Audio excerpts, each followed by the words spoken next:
We'll get started then. Good afternoon, everyone. This is Teresa Kimker, Chair of the Heritage Preservation Commission, and welcome to our May 3, 2021 meeting.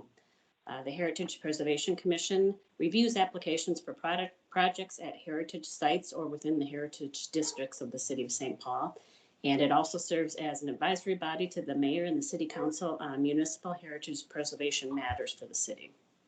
All the documentation to be used for this meeting is available on the Commission website at www.stpaul.gov/HPC. There will be no new documentation to be discussed or recognized at this meeting. During the meeting, please mute microphones except when recognized by the chair to speak. And after being recognized by the chair, commissioners and staff will need to state their name before speaking. And everyone else needs to state their name and address before speaking. All deliberation and voting will be done via roll call conducted by the chair, and staff will be monitoring microphones and muting participants as needed. With that, I will start with a roll call of the commissioners. Start with, so I know that Commissioner Nelson is not going to be with us today. Commissioner Bazat is here. Present. Right? This is Commissioner Bazat. Commissioner Douglas. I'll come back to Commissioner Douglas. Commissioner George. I'm here. Thank you. Commissioner Lupke. Commissioner McDonald. Here. Hello. Commissioner Peroka. Here. Hello. And Commissioner Wagner. Let me try Commissioner Douglas again. Yes, this is Commissioner Douglas. I'm in. Welcome. Commissioner Lupke. And Commissioner Wagner. Okay. Then are there any conflicts of interest today? I guess we don't have a public meeting, so there should not be any conflicts of interest. Oh, so we need to adopt the agenda first, I guess. We have an agenda for today's meeting. Can I have a motion for adoption of the agenda? Chair, this is Commissioner Bazat. I move approval or adoption of the agenda. Thank you, Commissioner Commissioner Bazat. George, I second. Okay, we have a motion to adopt the agenda. Anybody opposed to that motion? Motion is, the agenda is adopted then.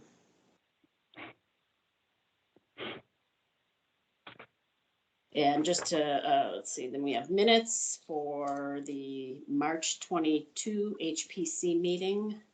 And we have minutes for the April 19, 2021 Education and Outreach Committee meeting.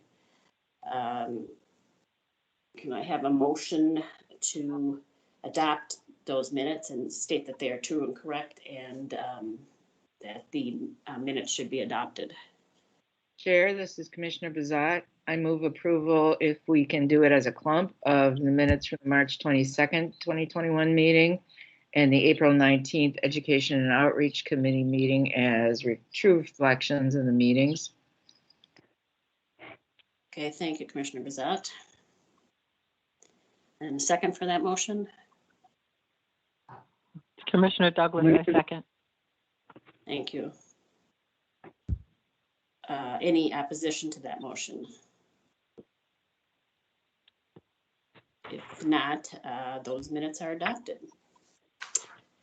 Then our first item of business for today is the CLG review and comment for the proposed structure at 170 Western Avenue South. And is that your staff report, Mr. Gauss? Yes, it is. This is consultation and comment for Winslow Commons. This is a proposed 4-story multifamily apartment building providing 47 units of affordable senior housing. The State Historic Preservation Office has recommended that the HPC be contacted for comments on this project. A survey report identified 24 properties in the area of potential effect. One property in the APE has been previously listed, and that's CSPS Hall, that is locally designated and on the National Register. Hess Royce conducted research on other area resources. You did receive a copy of their report before the meeting. They determined that 3 do not meet criteria consideration B, moved properties or retain sufficient integrity to be on the National Register. Due to pandemic restrictions on archives and repositories, HUD decided to treat the remaining 8 properties as historic for the purpose of Section 106 review. The site is near 2 local historic sites. Although it will be seen from these properties, it does not appear that the proposed structure will create an adverse effect to any of these structures or the other potential historic resources in the area. Overall determination recommended by the consultant of the proposal is no adverse effect, and staff suggests the HPC agree with that finding of no adverse effect. Any questions?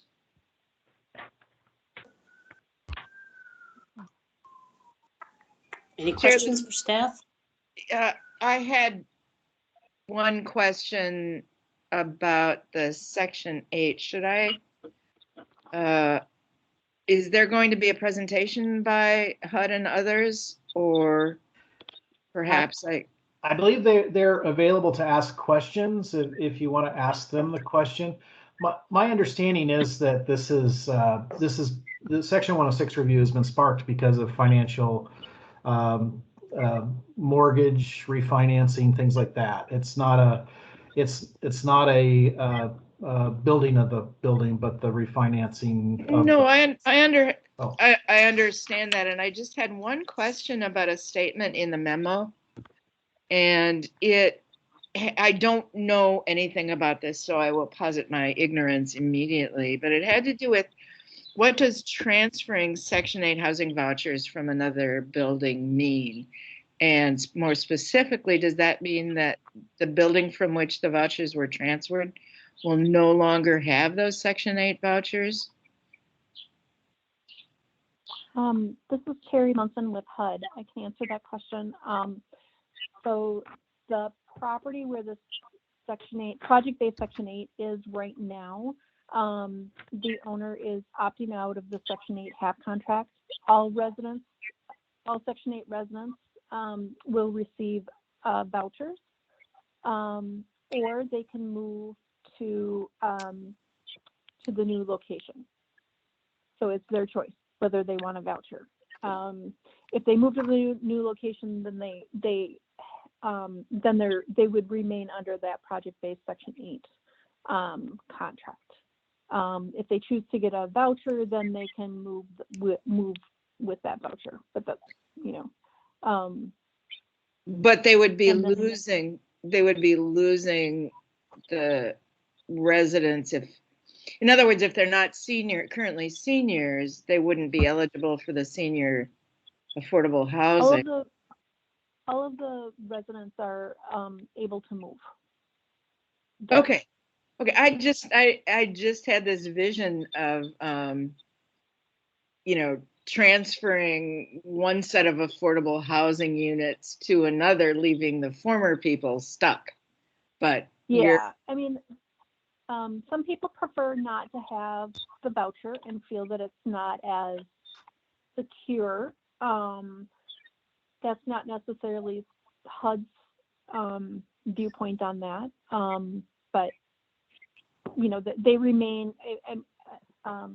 eligible for Section 8. Their low-income housing is preserved with the voucher. There we go. That answers my question, and thank you. You bet.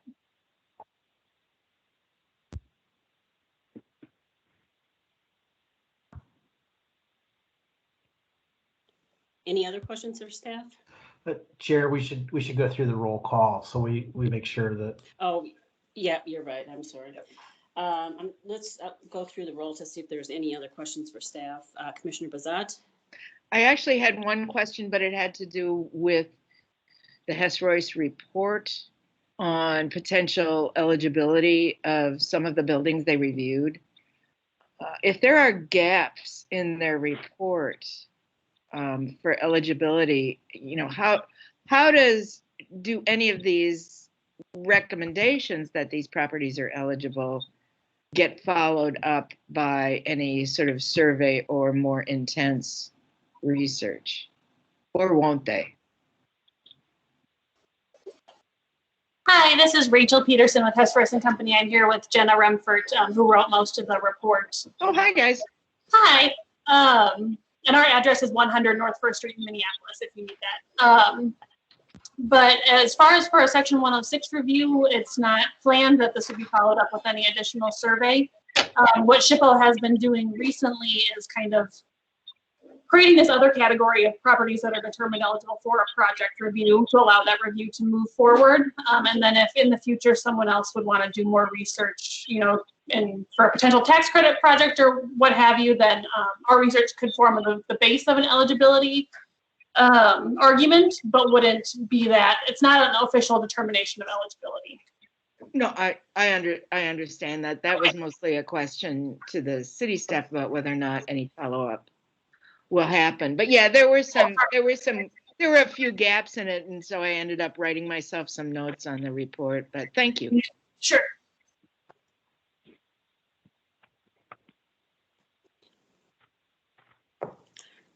Chair, I have no further questions. Thank you, Commissioner Bazat. Commissioner Douglas, do you have any questions for staff? No, I don't have any questions. Thank you. Commissioner George. I have no questions. Thank you. Thank you. Commissioner McDonald. No questions, thank you. Thank you. And Commissioner Peroka. No questions, thank you. Thank you. Then if we have, do we have anybody that's here presenting on this, George, other than yourself? I believe that they were available to answer questions, unless someone wants to say something. This is Luke. Sorry, this is Luke Hedberg with Bigos Management, the ownership group. I'm at 7356 Pine Tree Road. I'm available for questions if you have any for me. Thank you.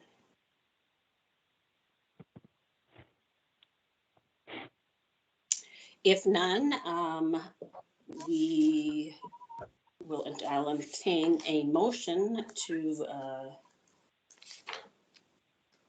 either to accept the recommendations of staff. Commissioner Bazat. Chair, I move that the HPC concurs with the finding of no adverse effect. Thank you, Commissioner Bazat. And a second for that motion, please. This Commissioner George, I second that. Thank you. Any discussion on that motion?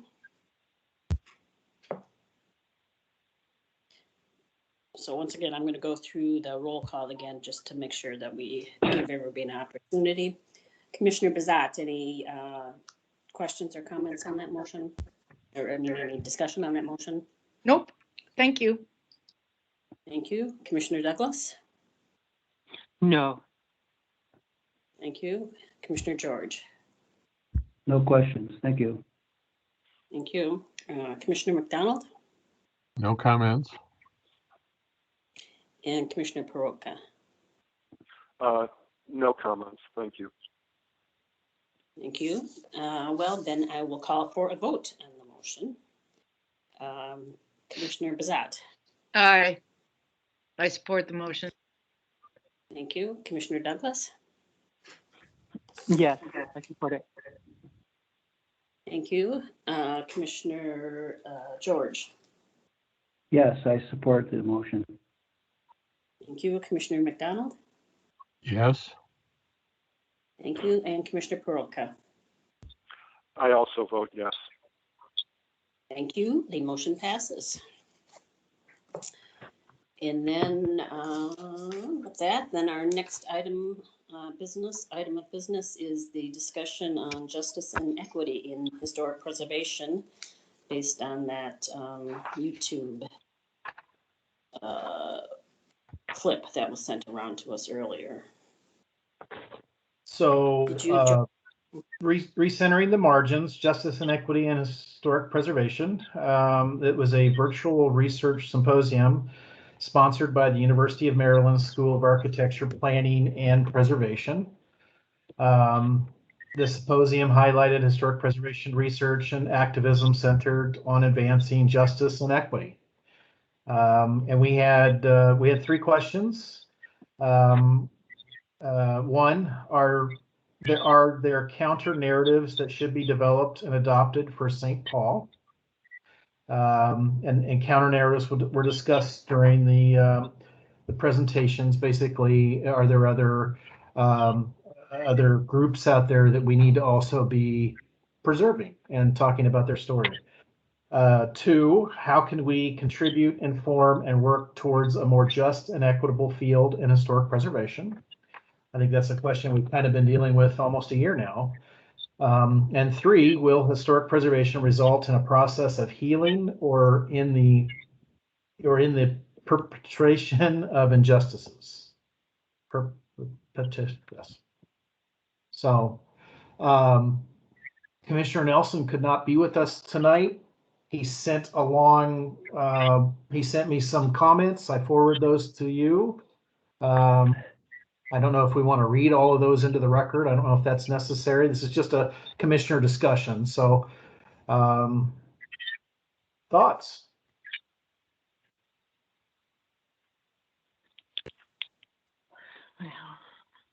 Madam Chair?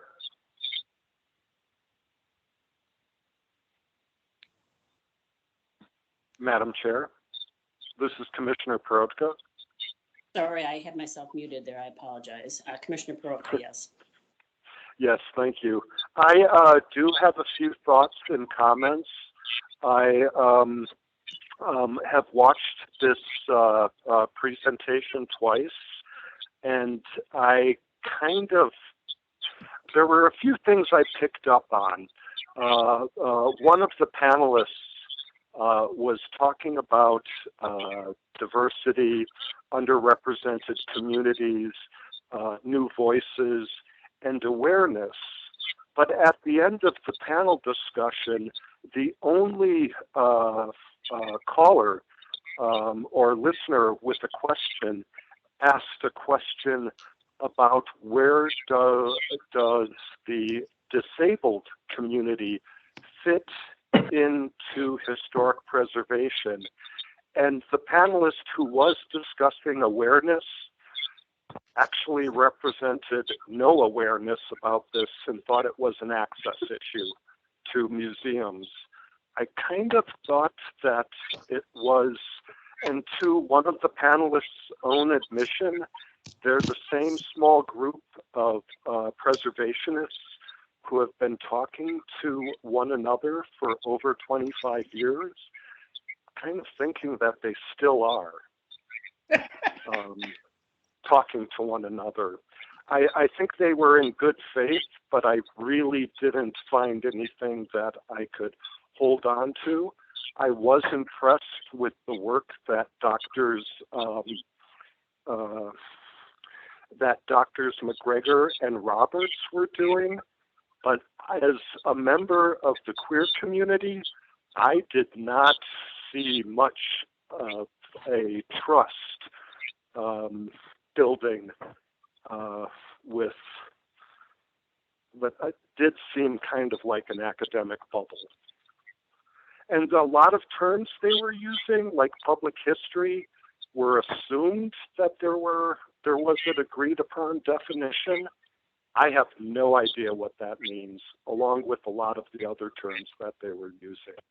It seemed well-intentioned, but again, nothing that I could really take a bite out of, or it did seem like they one panelist self-identified as a thought leader, and then talked about community members, practitioners. It seemed kind of like the canopy of self-preservation, not historic preservation, talking down to the grassroots. And I kind of think I'd like to remain in the grassroots. Anyway, that's my comment. Thank you, Commissioner Peroka. This is Bizat, Commissioner do you McDonald. have your hand up? Oops. Oh, Commissioner McDonald? I can wait for Commissioner McDonald. Oh, thank you. Thank you.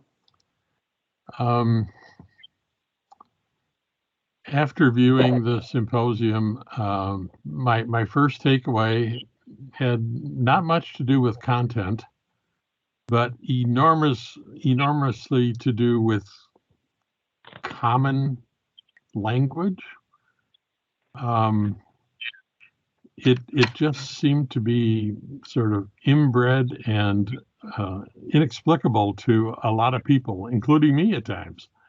I think Commissioner Nelson, his cheeky email last week sort of called that to the attention, where he just sort of grouped together all of this jargon, and it was it was quite remarkable. I guess the other takeaway, and I think I agree with again Commissioner Nelson, that the level of survey is really the starting point for a lot of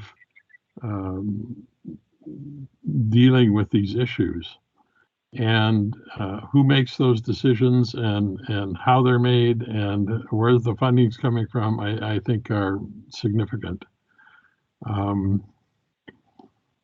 That was my initial takeaway, like I said. Commissioner Douglas, I can't, I'm just on my phone, so I can't raise my hand. Okay, Commissioner Douglas, I'm going to let Commissioner Bizat weigh in here first, and then I'll get to you next, okay? I'll really try not to hold to my standard going on and on and on. I'll just say at first, I totally agree with Commissioners Peroka, McDonald, and Nelson in their responses to this particular seminar. Those folks were talking to themselves. It took them 15 minutes to honor, thank you, gratitude, everything else. I mean, I just had to skip. It took forever. And I will say that I was unimpressed with the amount of jargon. This is something that would not help anybody who isn't deeply familiar with the terms and the history of preservation, or the current trends even in preservation, to learn anything about what this recentering the margins might mean. I will also say that during and after watching it, I took deep dives into some of the history of St. Paul's efforts.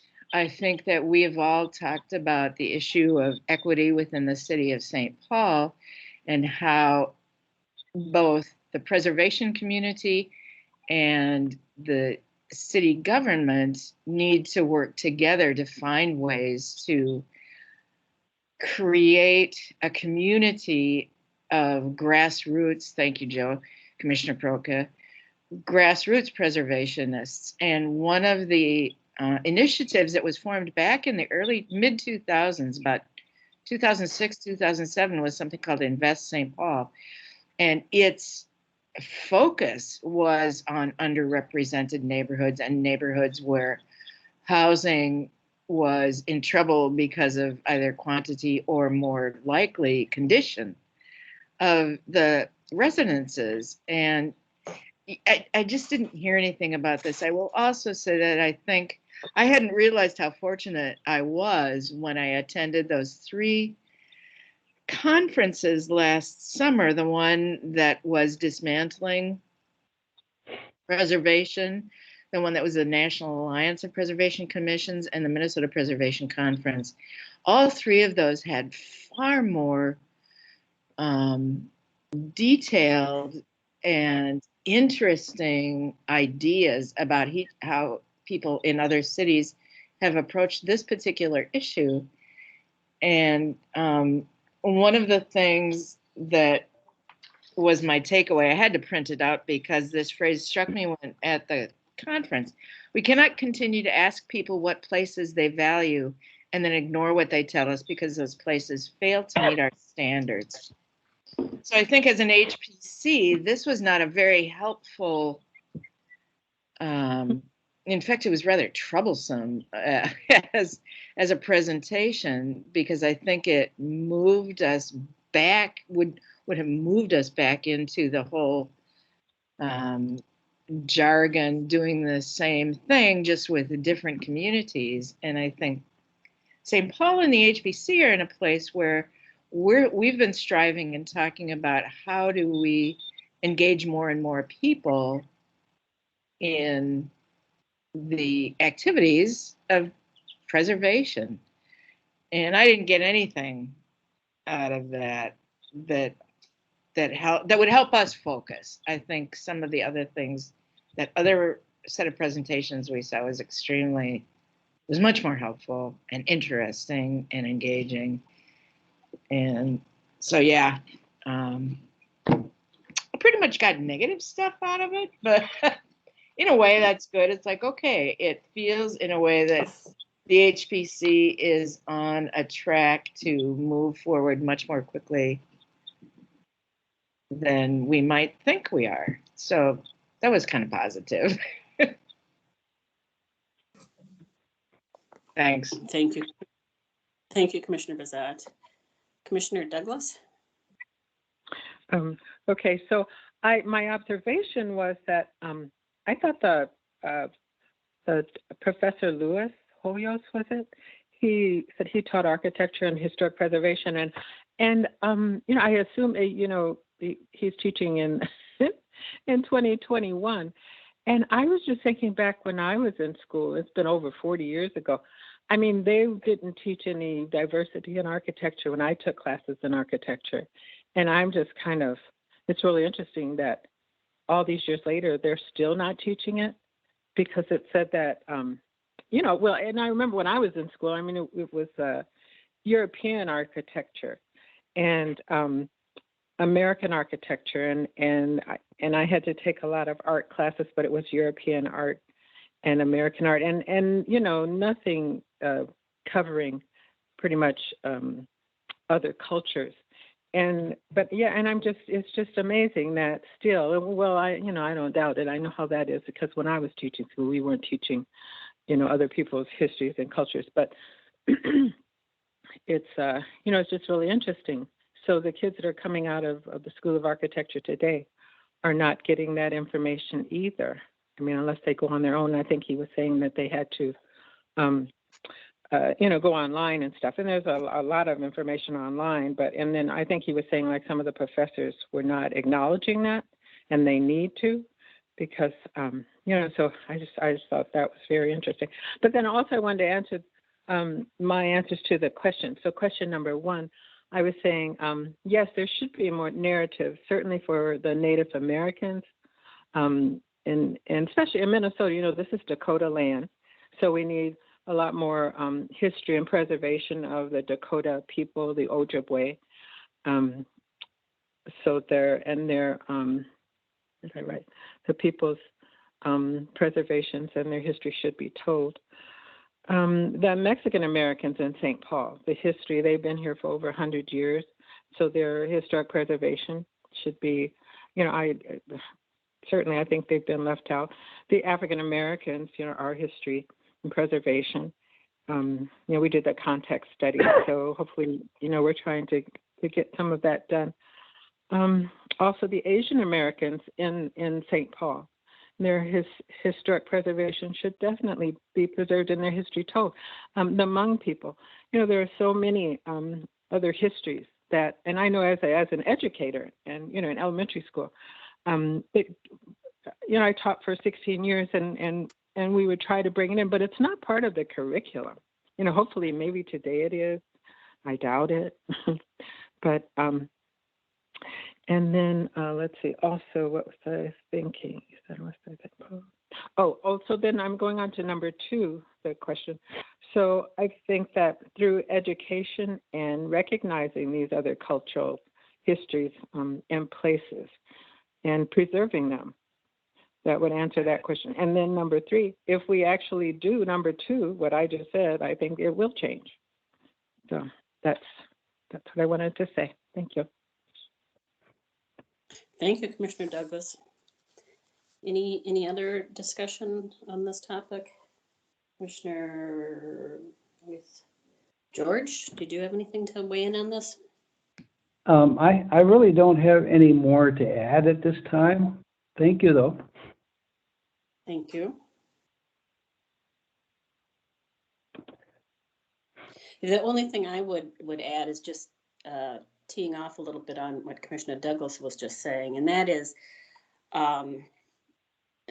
it's there's with some communities, either ones that have not been established here for a long time, or particularly like communities like the Native American communities where there's no longer very much physical structure representing their heritage and their history.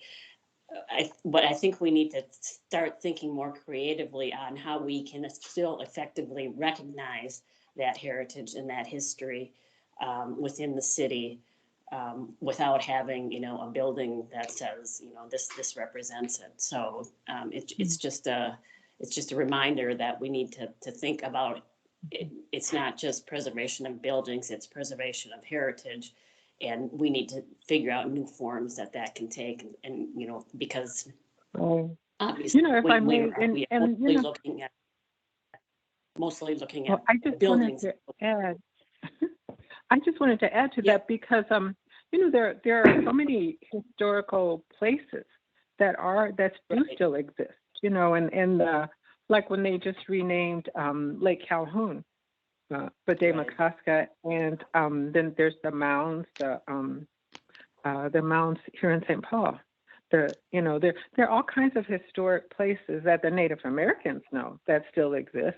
And that's the problem. They've either tried to destroy them or they're just not recognized, although they do exist. Commissioner Bazat, did you have some further comments? Well, again, this presentation, or sort of pushing back about the way these issues were presented in this particular seminar, really sparked a whole bunch of sort of answers to those three questions. And I think as we go further along to have our discussions, and I'm hopeful there will be an opportunity to have another commission meeting that focuses on these topics. But in terms of the counter narratives, I think both Teresa and Lietta have hit it on the nose, and particularly, for instance, with the African American context study, seem to have been wrapped in a bag, weighted down with rocks, and dropped into a deep pool. There is so much that could be done with that in terms of cultural context. When we looked at that report on the area surrounding the soccer field, and I can't remember what the name of the field is. Sorry, Christine. The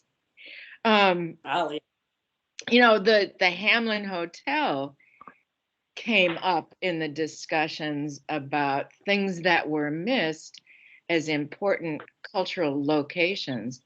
And one of the things that came out of at least two of these seminars last summer was we don't have to be, and in fact, we talked about it with the Miriam Park report. We don't have to be looking at buildings by super famous, quote, important architects. One of the sites in, I think it might have been San Antonio, or some location, was the first home, the first meeting place of the Black Panthers. And it was just, this little storefront, but talk about a hugely important heritage site to the country and the succeeding movements, and the things that perhaps, I recognize it takes money, but, the Frogtown Intensive Survey and how that can contribute to more information about not just the current residents, but how it grew, and those streets and streets full of workers' cottages, who lived in them, what did they What did they do? How did they participate? What were the community sites that were important to them? And then the whole issue of healing versus perpetuating injustice comes to mind when I think about the pushback against cultural designations. I think that both the National Park Service, in creating standards and discussing standards and putting out information about standards, can do a lot more to focus on the cultural context. And I think that would help dissolve some of the structural racism against non-white that perpetuates white culture in the city of St. Paul. And taking a look, like Leetta says, there are tons of sites down on the flats, by Our Lady of Guadalupe, has been around forever and ever and ever. And these sites are crucial to the history of St. Paul, and they need to get not just investigated, but recognized and raised to equal importance as places like the Governor's Mansion or any of these, East Summit Avenue mansions of the lumber barons and the other movers and shakers in the financial community at the time. So I think there are a lot of counter narratives available. We just have to capitalize on them. So yeah, I agree with what's been said. Thank you, Commissioner Bazat. Anybody else want to weigh in on this any further? This is the Commissioner McDonald. Yes, Commissioner McDonald.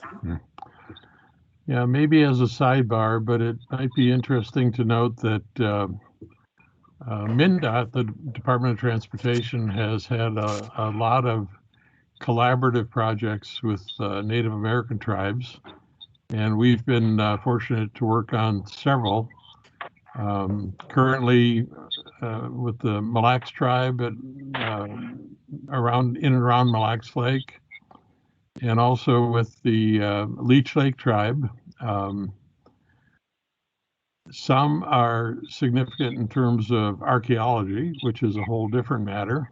But the one at Leech Lake in particular, I find fascinating. It's a matter of history and storytelling.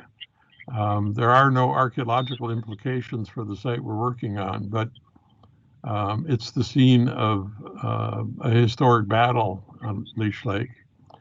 And there's an interpretive plaque from the WPA period, which is very Eurocentric and frankly wrong.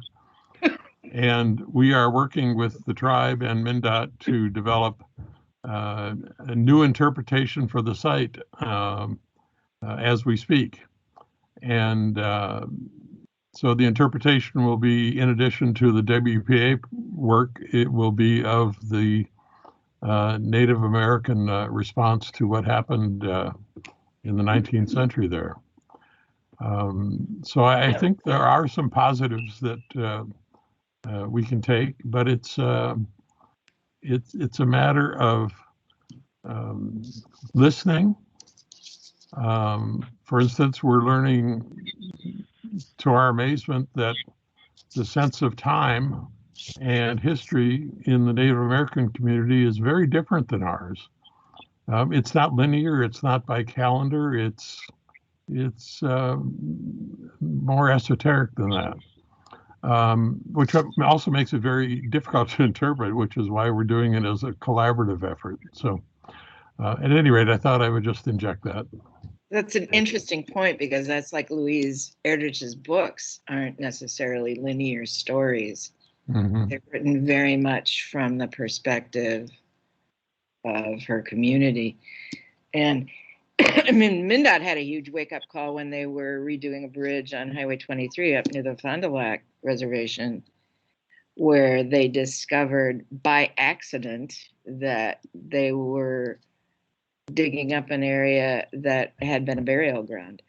So cultural sensitivity has got, it involves not just the awareness, but the actual both physical digging and research and as Stu said, as Commissioner McDonald says, listening to communities and learning the names, which is a fascinating, just learning the names, working on this landscape event for this coming fall, and writing essays on some of these sites and learning just the names are becoming more familiar to me than the park board names for some of these sites.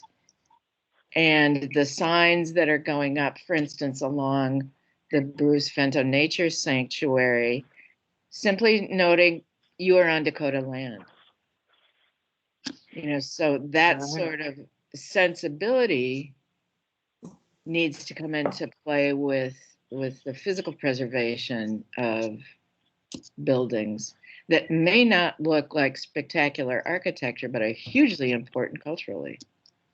And I don't think we can emphasize that enough as preservation moves forward. And, Madam Chair, I'm just thinking too, we're saying that, maybe the Native American history isn't written down or whatever. It's like, European history or whatever. But, we need to invite the Native Americans in to speak about it because they certainly know their history. I mean, I've been to a lot of workshops and seminars where, Dakota people were speaking in Ojibwe, and they can tell you about all the stuff that's here in St. Paul that's sacred, and, the mounds and all of that, the burial grounds and everything. And I was just thinking about Fort Snelling, where I remember I was in a lecture series, and they were saying how the Trail of Tears, that's where they brought the Native Americans to Fort Snelling, and when they took their land, stole their land, and marched them to Fort Snelling, and they had to live right under the Mendota Bridge right there. And every time I go across that bridge, it's real eerie to me now that I know that's what happened. And hundreds of them died there, going through the winters in Minnesota and everything. It's really, the history is just really profound and sad. And, if we were just more aware of that, my goodness, we live in Minnesota, and we should know that Native American history.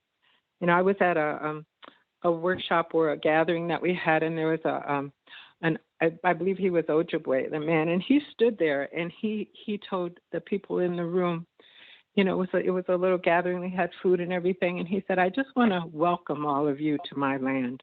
And I cried because that's the first time, I'm born and raised in St. Paul, Minnesota, and I'm African American, and I know that, this is not my land. I know it's their land, and I just felt so. It was just really sweet that he was welcoming, and it was a group of people of different cultures, in the room, and he just said, I want to welcome all of you to my land. And I just thought that was just so sweet. So, if we would just respect other people's cultures, and, I just wish everybody could just get along. Beautiful, just beautiful, Commissioner Douglas. Yeah. Madam Chair? Yes, Commissioner Peroutka? Speaking of the Native people of Minnesota, of this land, even the understanding of land is different. It's not just the property, it's the rocks, the sky above, the wind, the vegetation, the creatures and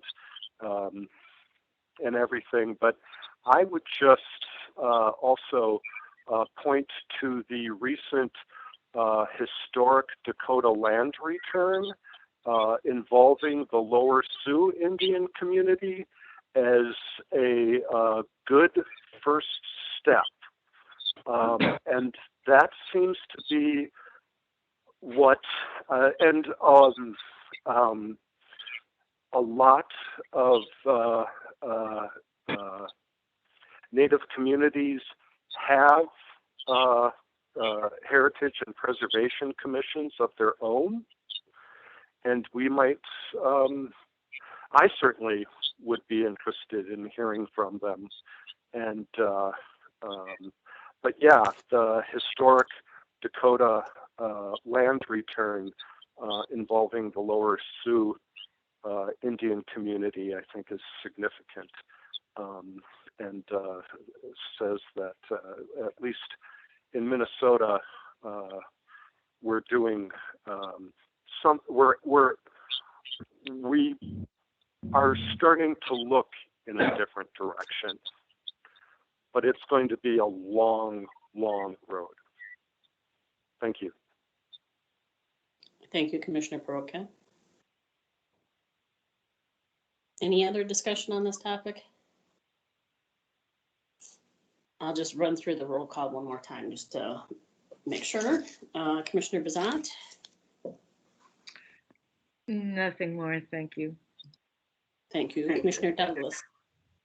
Oh, I just want to say, I think we're headed in the right direction, because at least a lot of people are talking about these things now.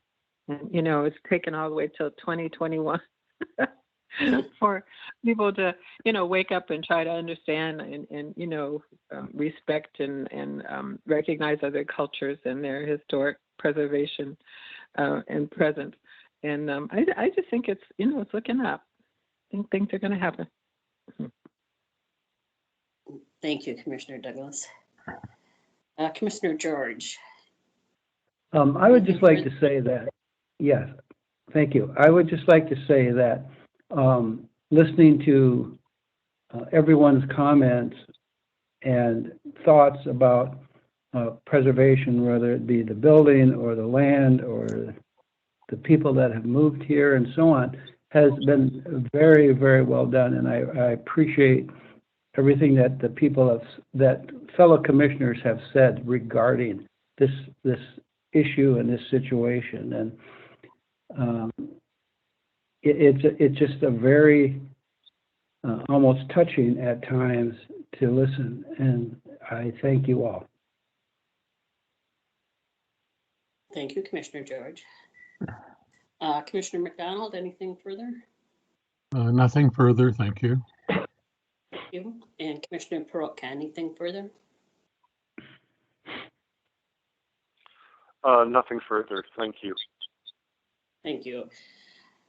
And then I'll just, one more time, if anybody want to add anything more here? If not, Commissioner Bazad. As always, I'm sorry. I just would really encourage us to continue the conversation and begin to find concrete ways to work towards this, because clearly it's crucial both to the preservation effort and to the city. I just really think it's important. So if there's any way that we can create an agenda for a commission meeting that may have a short business agenda, I think it would be useful for all of us, because we're clearly all engaged. I am glad you said that, because I've already started gearing our next one.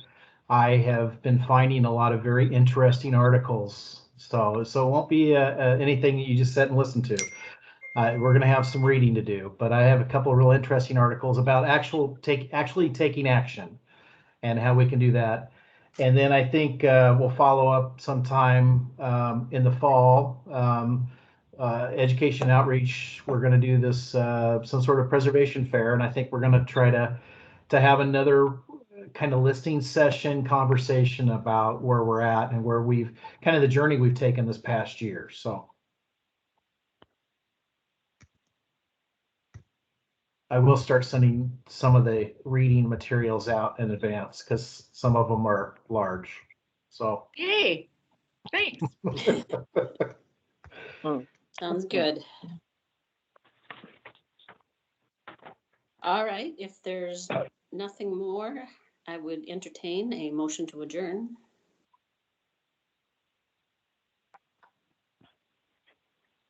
So moved, as Commissioner Commissioner George.